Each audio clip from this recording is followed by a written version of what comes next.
Hey everyone, and welcome back to my channel. Today, we're diving into the world of thin ties, specifically, how to tie them. I'll be showing you 3 popular knots that work perfectly for this style of tie, and we'll also be looking at what makes a thin tie unique and how to choose the right one for your look. Let's get started. Hey everyone, and welcome. Today we're diving into the world of thin ties, specifically, how to tie them. Thin ties, with their sleek and sophisticated look, can really elevate your style, but they do require a bit of a different approach than their wider counterparts. Let's start by talking about what makes a herringbone tie unique. Herringbone ties, with their distinctive V-shaped pattern, add a touch of texture and visual interest to any outfit. The pattern itself, resembling the bones of a herring fish, creates a subtle yet noticeable detail that sets it apart from plain ties. This pattern works particularly well with thin ties, as it prevents them from looking too flimsy or delicate. The weave of the fabric also plays a role. A tightly woven herringbone will drape better and hold its shape more effectively than a loosely woven one. Consider the weight of the fabric too. A slightly heavier herringbone will hang better than a very lightweight one, especially with a thin tie. Choosing the right fabric and weave is key to getting that perfect, sharp look. Think about the occasion too. A heavier herringbone might be better suited for a formal event, while a lighter one could be perfect for a more casual setting. Now, let's get into the knots. There are several knots that work beautifully with thin ties, but some are better suited than others. We'll explore 3 of the most popular and effective options. First up, the half Windsor. The half Windsor is a classic knot known for its symmetrical shape and moderate size. It's a great all-around knot that works well with a variety of collar styles and shirt fabrics.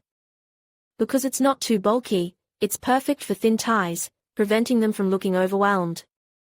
The half Windsor is relatively easy to tie, making it a great choice for beginners.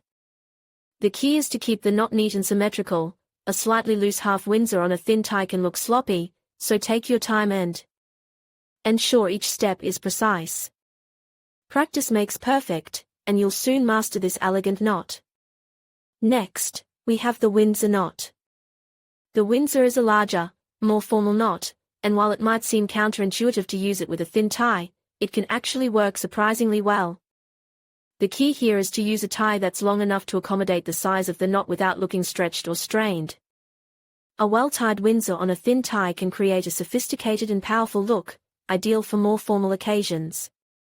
However, it's important to note that the Windsor is a more complex knot than the half Windsor, so it might take a little more practice to master. Make sure your collar is appropriately sized to accommodate the bulk of the knot. Finally, let's discuss the Prince Albert knot. The Prince Albert is a more intricate knot, offering a unique and elegant look.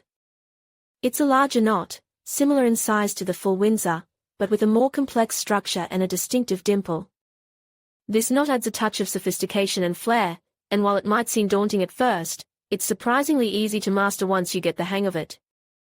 The Prince Albert works well with thin ties, provided the tie is long enough to accommodate the knot's size. The key is to maintain a consistent tightness throughout the tying process to achieve that perfect, symmetrical shape. This knot is a great option for those who want to add a touch of unique style to their look. Remember to practice each knot several times to perfect your technique. Hey everyone, and welcome. Today we're diving into the world of thin ties, and specifically, how to tie them. Thin ties can look incredibly sharp and sophisticated, but they can be a little trickier to work with than their wider counterparts. Let's start with the Pratt knot. The Pratt knot is a great all-around choice for thin ties. It's relatively small and symmetrical, making it perfect for those who prefer a neat, understated look. It's also surprisingly easy to learn, even for beginners. The key is to keep your movements precise and controlled. You'll notice that the final knot sits snugly against your collar, giving a clean, professional finish. Pay close attention to the way the fabric drapes. You want a smooth, even flow, avoiding any bunching or wrinkles. Practice makes perfect, so don't be discouraged if it takes a few tries to get it just right. Remember, the beauty of the Pratt knot lies in its simplicity and elegance. Next up is the Cavendish knot. Now, the Cavendish is a bit more intricate than the Pratt, but the result is well worth the extra effort. It's a larger knot, which is ideal for those who prefer a bolder statement or have a wider spread collar. The Cavendish offers a slightly more textured look compared to the Pratt, adding a touch of visual interest. The process involves a few more steps, but if you follow the instructions carefully, you'll find it's quite manageable. The key here is to maintain a consistent tension throughout the tying process. A loosely tied Cavendish will look sloppy, so make sure each step is firm but not overly tight. The final knot should be nicely balanced and proportionate to the tie itself. Let's move on to the Eldridge knot. The Eldridge is a really interesting knot. It's a bit more unusual than the previous two, offering a unique and stylish alternative. It's a slightly larger knot than the Pratt, but smaller than the Cavendish, making it a versatile option for various collar styles and occasions. What sets the Eldridge apart is its slightly asymmetrical shape. This adds a touch of modern flair, perfect for those who want to stand out from the crowd. The tying technique is a little more involved, but once you master it, you'll appreciate the distinctive look it creates. Again, pay close attention to the fabric and ensure a smooth, even finish. Now, for the Grantchester knot. The Grantchester is a sophisticated and elegant choice, perfect for formal occasions. It's a larger knot, similar in size to the Cavendish, but with a more refined and symmetrical shape. It's a great option for those who want a knot that makes a statement without being overly flashy. The Grantchester requires a bit more precision than some of the other knots we've discussed, but the end result is worth the effort. The key is to create a balanced and well-proportioned knot that sits comfortably against your collar. This knot really showcases the quality of the tie fabric, so choose a high-quality thin tie for the best results.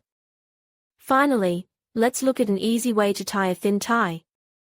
Sometimes, you just need a quick and simple solution. This method is perfect for those days when you're short on time but still want to look your best.